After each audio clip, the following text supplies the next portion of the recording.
Les tableaux qui parlent, une série de podcasts par Francis Rousseau. Robinet Testard, 1471-1531, Origène et Empédocle, enluminure du roman de la Rose, peint pour Louise de Savoie, vers 1496, Bodleian Library, Oxford. Mais de quoi s'agit-il? En voilà un qui se les coupe, alors que l'autre se jette dans le feu, pendant que deux nonnettes écossent des petits pois dans leur chambrette. On a toujours besoin d'un petit pois chez soi. Surréaliste? Non. Médiéval. Pur jus.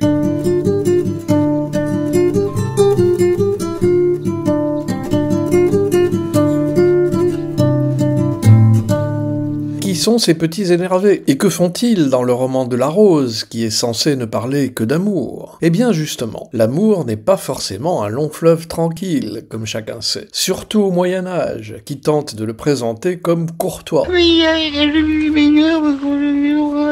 Bibiche, ma bibiche. Le célèbre enlumineur Robinet Testard, dont le nom, vu le contexte pictural présent, peut faire sourire, enlumina à peu près tout ce qui pouvait l'être en son temps, des livres de médecine aux livres de droit, en passant par les très riches heures des uns et des autres. Oh, mais tu travailles trop. Il est particulièrement explicite dans cet épisode peu connu du roman de la Rose, écrit par Guillaume de Lorris et Jean de Meung, faut-il le rappeler. Il s'agit d'un épisode hautement symbolique, mettant en scène deux personnages qui ne se sont jamais rencontrés, et n'avaient d'ailleurs aucune chance de se rencontrer, puisqu'ils vivaient à des époques très différentes. L'un, celui qui les couillons se coupent, comme dit le poème, je fais une enquête sur les œufs, est Origène, 185-254, et l'autre, celui qui se jette dans le feu, est Empédocle, qui vécut 5 siècles avant Origène, donc en 490-430 avant l'ère chrétienne. C'est là qu'est l'os.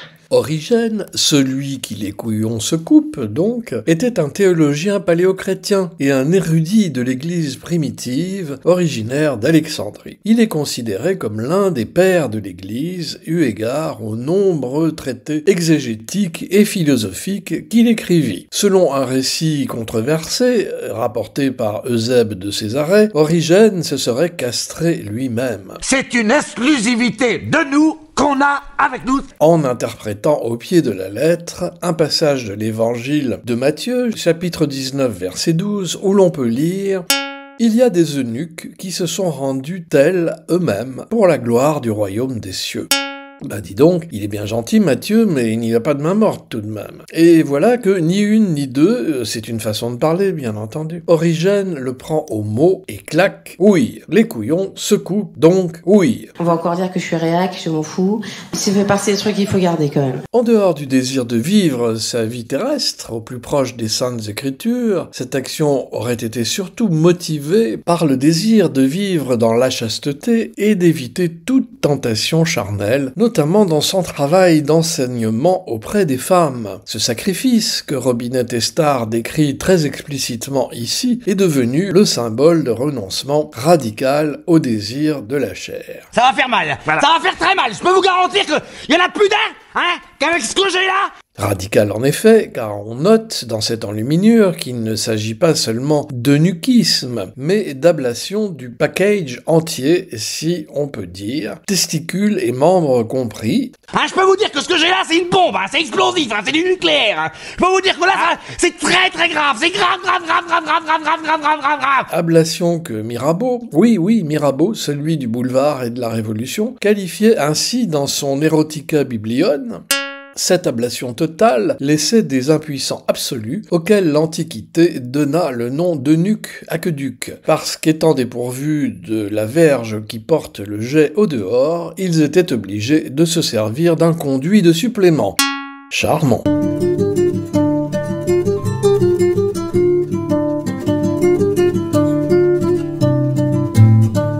C'est donc cette solution radicale, connue non seulement depuis l'Antiquité, mais, n'en déplaise à Mirabeau, surtout depuis que la Chine impériale en avait légiféré l'usage sous la dynastie Shu, la mal nommée, 12 siècles auparavant. C'est donc cette solution qu'Origène s'inflige. Elle l'aurait conduit à être l'un des enseignants les plus appréciés des premières communautés de femmes chrétiennes.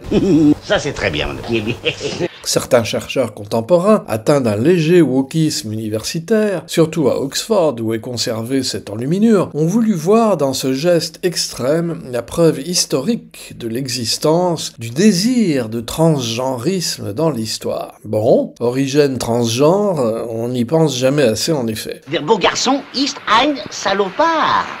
Une grosse salopard. Et Empédocle alors, qui était-il? Et pourquoi Robinet le fait-il ressusciter 5 siècles plus tard, aux côtés du malheureux Origène, au moment où il va passer à l'acte? Empédocle était un philosophe, poète et scientifique, présocratique, originaire d'Agrigente. Il s'était rendu célèbre pour sa théorie des 4 éléments, feu, air, eau, terre, et pour ses idées sur l'amour et la haine, qu'il considérait comme les forces motrices et fondatrices de l'univers. Et il n'avait pas forcément tort. Selon la légende, Empédocle se serait jeté dans le cratère du volcan Etna, figuré sur ce dessin par un bûcher, pour disparaître sans laisser de traces et laisser ainsi croire à ses contemporains qu'il était un dieu. Ah merde alors, comment on dit Comment ça? ça merde alors?